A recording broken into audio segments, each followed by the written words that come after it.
Hey guys, welcome to another episode of the Wisdom Wednesday broadcast with myself, Temba Robin, and today we have a very special guest in the house. We have Dondre Stain, who's coming to tell us a little bit about creating a portfolio for visual communications or graphic design. Dondre, how are you? Fine, thanks, and you, Temba? Lekker, man. So to kick us off, I think it's important for us to get to know a little bit more about you. So can you tell us a bit more about yourself? Yeah, certainly. I have a master's degree in fine arts, and for the past decade or so, I've been a practicing artist as well as a visual communication educator, currently employed at CTU Training Solutions. Sure, Dondre is wearing all the badges. So to kick off our conversation today, I think it's probably quite important for myself and the viewers at home to firstly understand what is a portfolio when we say portfolio. Okay, a portfolio is a document of evidence showcasing what you can do in terms of visual communication or graphic design. It functions as a kind of a CV where you show your creative talents, as it was. Okay, and so it's kind of like a CV for artists. Why is it important to have a portfolio? So we as visual communicators are in a field where we're lucky that we don't only have to rely on some kind of certification or qualification in order to tell people what we can do. We can physically show them what we are capable of, and this is where the portfolio comes in. It's there to show off a little bit, showing what you can do, how your creativity works, etc. Cool. So we know what a portfolio is, why it's important to the potential students at home. Could you give them some tips and tricks or things to consider when they're compiling an entrance portfolio? Certainly. Firstly, contrary to popular belief, you do not actually require art as a matric subject in order to be able to study visual communication or graphic design. Okay. The only thing that you require really is a portfolio. Okay. Now, in this portfolio, we require about 10 artworks. Now, a good place to start with these 10 artworks is drawing. Okay. If you look at the Italian word for drawing, disegno, it kind of doesn't only refer to the craftsmanship of drawing, but actually anything design orientated. To quote the Renaissance artist Giorgio Vasari, drawing is the start of everything. Yeah. Without it, you have nothing.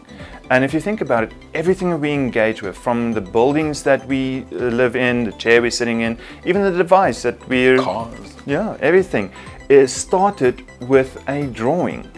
And that is a very good place to start, is with this drawing. And in graphic design, we use drawings as a means of process, taking what is in our minds and making it real by putting it on the piece of paper, and then working through our ideas and building up a visual language of sorts.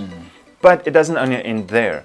Drawing in itself can become the end product as well, where it can take the form of an editorial illustration or even a fantasy artwork, such as a floating maze, for example. Now, when it comes to the portfolio, it's not that you have to use pen or pencils to make a drawing. You can use any medium or combinations of mediums as you see fit. And if you think about it, painting is just another form of drawing. And we require two types of artworks. The first one we call observational drawing. So this is looking at something and trying to represent it on a piece of paper as accurately as possible. Now, this can take the form of a still life where you take some fruit and vegetables, arrange them nicely and make a drawing of it.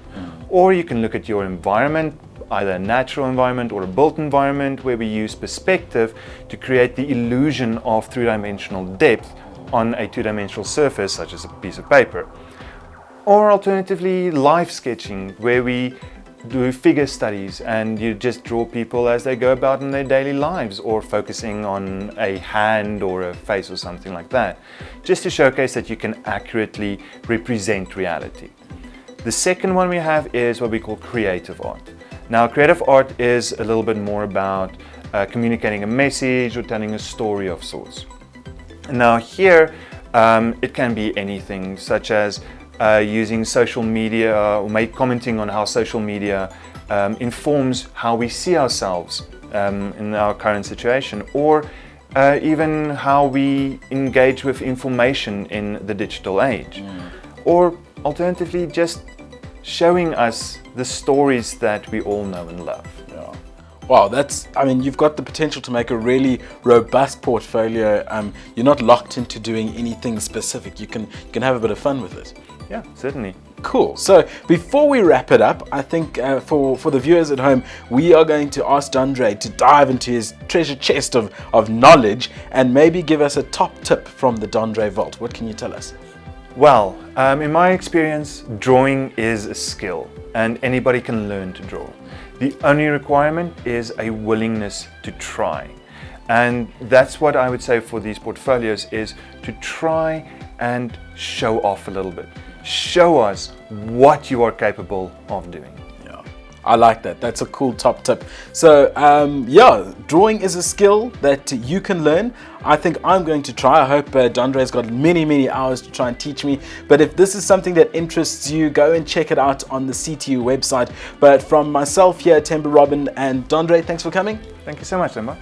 This has been another episode of Wisdom Wednesday. This is us out. We'll catch you next time.